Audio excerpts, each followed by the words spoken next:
The Washington Nationals announced this week that MacKenzie Gore will get the ball on opening day when the team hosts the Phillies from Nationals Park.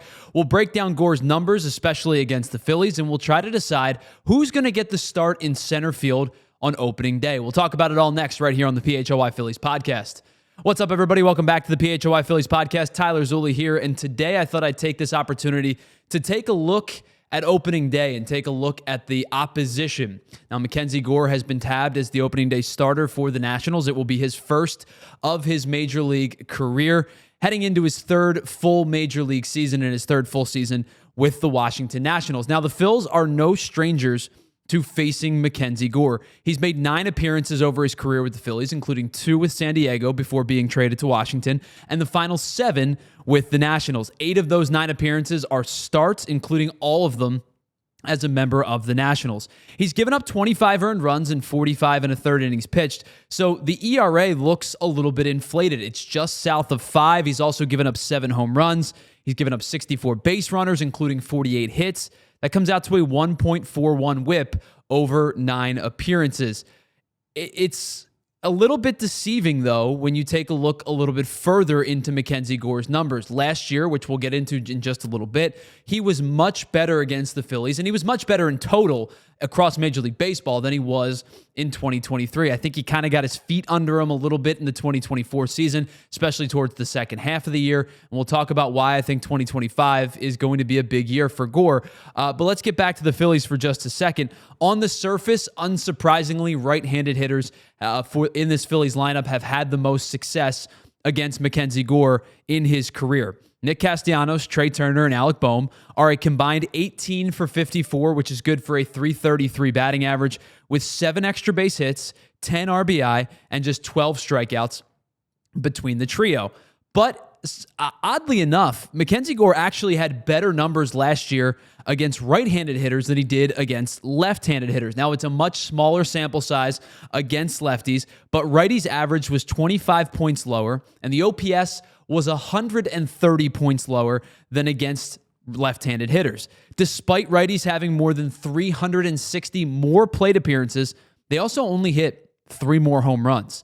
His 25.8% strikeout rate against righties was also better than his K rate against lefties and his K rate in total for the 2024 season. He was also nearly a full point better in his strikeout to walk ratio against righties, a 3.07, than he was against lefties, a 2.11. Now, if it felt to you like the Phillies faced MacKenzie Gore a ton last year, that's because they did. The Phillies and Nationals played 4 series against each other in 2024, and he pitched in all 4 of those series. And it was actually a much better 2024, as we said, against the Phillies than it was in 2023. He made 4 starts against the Phils. 3 of them were good starts. That's just me subjectively looking at the numbers and saying they were good starts. 2 of them were listed as quality starts. He gave up 2 earned runs or less in 3 of those 4 starts, and he struck out 25 Phillies over 23 2/3 innings pitched last year, including his final start back in August where he struck out 9 in less than 6 innings. He really only got hit around a little bit in the start in August 17th when the Phillies scored 5 runs off of Gore in 5 2/3 innings. It's not really surprising that the Phillies had less success against Gore in 2024 than they did in 2023 because MacKenzie Gore got better last year compared to 2023.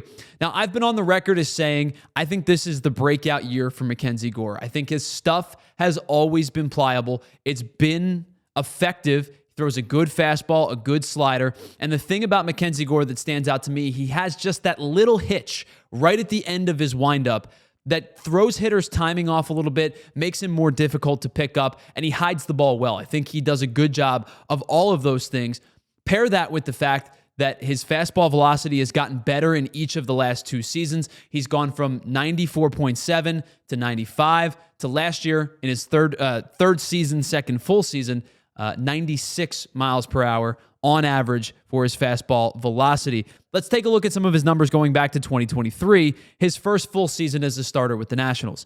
He made 27 starts, went 7-10, had a 4.42 ERA, posted a 1.4 whip, and struck out 151 over 136 and a third innings pitched. Go to last year. He made 32 starts, the most of his career. Yes, he was still 10-12 Win-loss record was unfortunate because the Nationals weren't good last year either. But the ERA dipped to 3.9. His whip was about the same at a 1.42.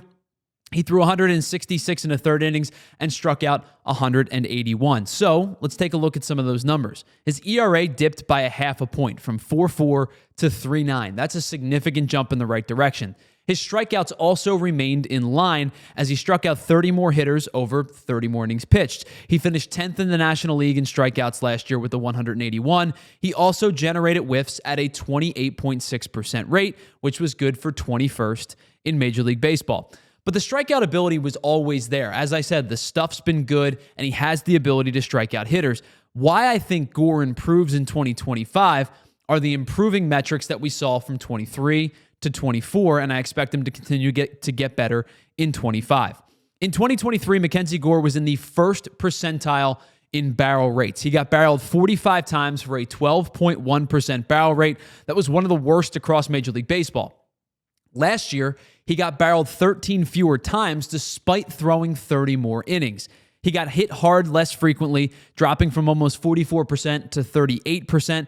He also generated more swings and misses, and his average exit velocity on balls in play last year dipped almost 2 full miles per hour from 89.9 in 2023 to 88 miles an hour in 2024. Now, the walk rates are still too high. Don't get me wrong. He issued 65 walks last year, which was the 5th most in the National League, tied for the 11th most across baseball. His 8.9% walk rate was the 22nd worst amongst qualified pitchers, and it's a big reason as to why his whip remained in the 1.4 range. I do think it will get better, even if he shrinks that. I'm not asking him to get down to 30 or 40, but if he takes off 10, 12, 15 walks this season and gets into the 50 range as opposed to 65, I think that whip will come down significantly, and a 1.2 whip over 32 starts or thereabout will be a lot more palatable for the Nationals and for MacKenzie Gore in 2025.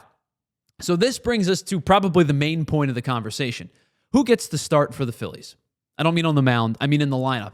And I think we know 7 of the 9 guys that are going to start. You don't have to worry about the DH spot or right field, first base or catcher, third base, shortstop, or second base. The 2 spots that you're thinking about are, of course, left field and center field. Now, I don't think left field is too much of a question. Max Kepler is going to get the start in left field, assuming that he's healthy after that little incident he had in left field the other day in spring training. Assuming he's healthy, Max Kepler was paid $10 million to be a starting left fielder for the Phillies. And if you look at his numbers against left-handed pitching, like MacKenzie Gore is, I know he was injured and kind of ineffective in 2024, but he actually hit .273 against lefties and had a higher slugging and OPS than he did against right-handed hitters.